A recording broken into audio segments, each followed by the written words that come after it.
Hello, everyone, and welcome to the Vortex, where lies and falsehoods are trapped and exposed. I'm Michael Voris.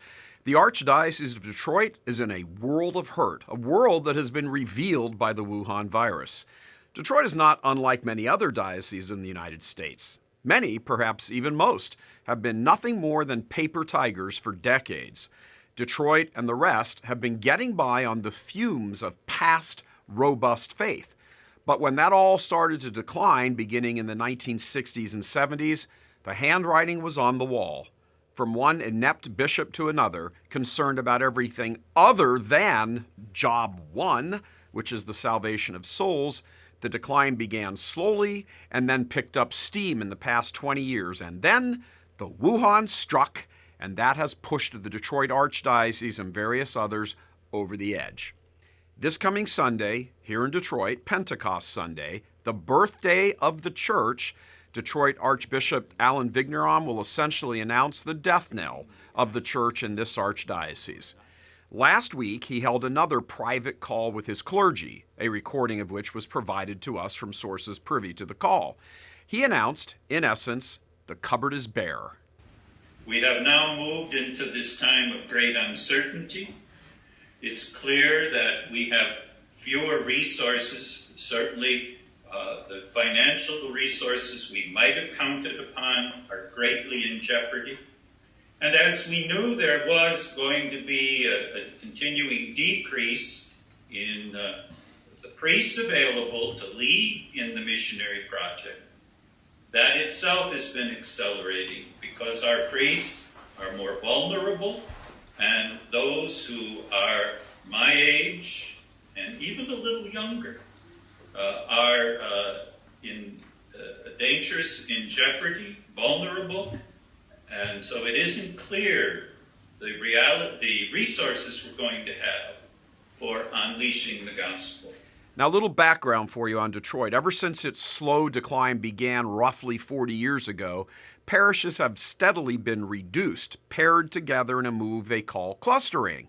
In short, 2 or 3 current parishes each lose their individual identity and then are clustered into a new one with a whole new parish name. So, for example, St. Joseph's, St. Mary's, and St. Isidore's, in somewhat close geographical proximity, stop being those 3 individual parishes with their own pastors and now cluster together to make the all-new St. John's.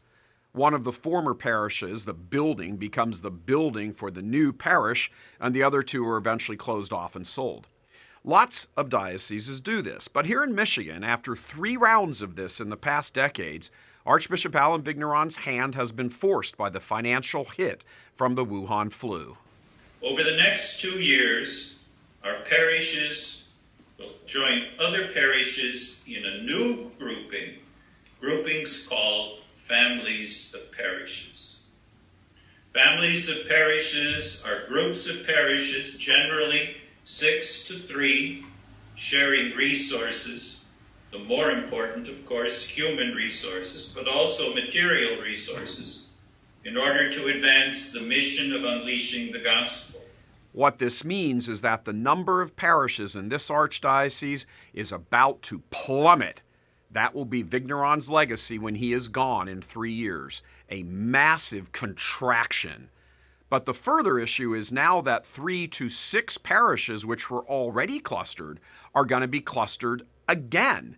And that the priests who used to be pastors in all those individual parishes will not be pastors anymore, something which is causing a mutiny of sorts to break out among them.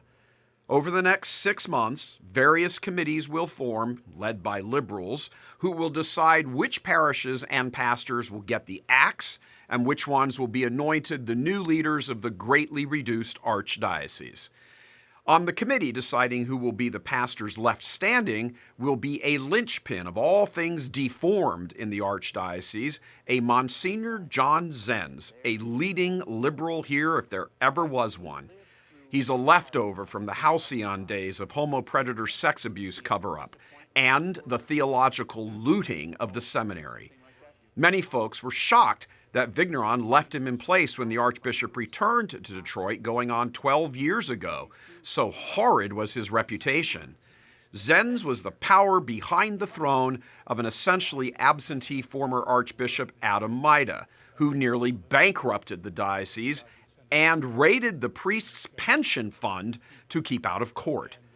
Zenz was a large factor in all of that and used the financial crisis as an opportunity to cement his authority over every priest in the archdiocese as vicar general and moderator of the curia, along with other positions. He was a major contributor for decades in driving this archdiocese into the dirt. And now in his declining years, he'll be throwing the first spade of dirt into its grave. His longing to be a bishop, well known with priests throughout Detroit, was his North Star, and he made all his decisions, including the destruction of Detroit, to be at the service of that ambition. Vigneron knew all of this about Zenz and has kept him in place as a trusted advisor. While his wings were somewhat clipped, it was nowhere near to the degree good priests here would have wanted the weak Vigneron to do. Vigneron and his chancery crew were so intent that Church Militant not get a word of all this in advance that they actually changed the protocols and enhanced the security of that conference call specifically to make sure we did not. Well, it didn't work, as you can hear for yourself. So why all the secrecy? Why all the concern about leaks? Because a shrinking of an archdiocese on this scale is approaching historic levels, monumental in fact. In 1990, just 30 years ago, this archdiocese had almost 400 parishes. Today, it's about 200. And when the Vigneron axe is done swinging, that number may be as low as 70 or even fewer. In the call, Vigneron tried to paint all of this as the work of the Holy Spirit, comparing the unexpected downturn to St. Paul's shipwrecking at Malta. Well, he's right on the shipwrecking part, but the work of the bit about this all being the work of the Holy Spirit, not so much. The Archbishop has deluded himself into thinking and saying this, but it's not true, at least not the way he's thinking. For decades into the current generation under Vigneron, this archdiocese has been a cesspool of scandal and promotion of homosexuality, promotion of every leftist cause in the church, and Vigneron has left all these players in place. 6 years ago, Vigneron called for an archdiocese-wide synod to address the decline of the church here in Motown. After 2 years of Church of Nice gobbledygook and stacked decks of listening sessions, love that word, listening sessions, he produced a marketing plan called Unleash the Gospel, which was immediately mocked and ridiculed for its shallow and short-sighted attempt to rescue Detroit. Yet, even to this day, like Hitler in the bunker in 1945, still thinking he has a way out of this, he continues to insist it's all good, the Holy Spirit is behind it all. As we said, probably, but not the way he's saying. So he didn't want a word of this getting out in advance because, probably down deep, he knows the truth and knows that people will know the truth. So in the cathedral this coming Sunday, Pentecost, he will paint the rosiest picture he can of a dreadful situation, portraying it as going into the tomb with the resurrection guaranteed. Except it's not.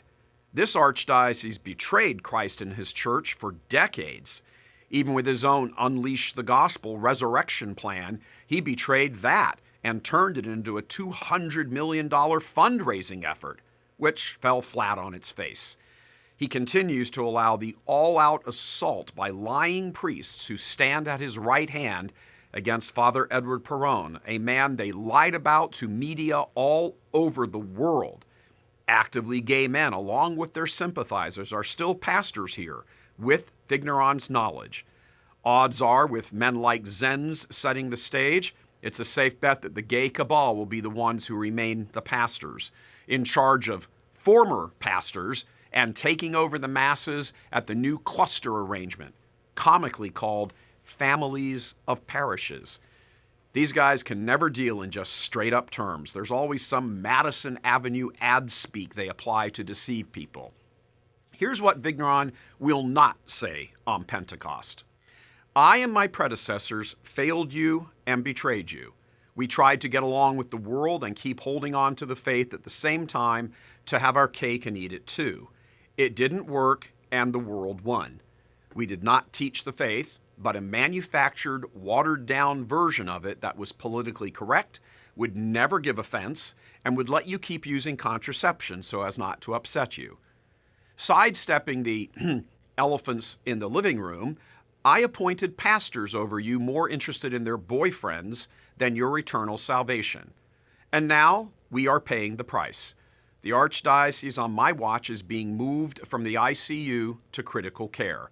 Shortly, all life support will be withdrawn, and there will be just a few parishes left. Organizing the funeral is what I will spend my last 3 years here with you doing. God bless you. When Vigneron came here, he inherited hundreds of parishes. When he leaves here, his successor will inherit a few dozen. And that, ladies and gentlemen, is what happens every time the faith is buried and shoved aside by a shepherd. Expect much more consolidation across the country in the coming months. God love you. I'm Michael Voris.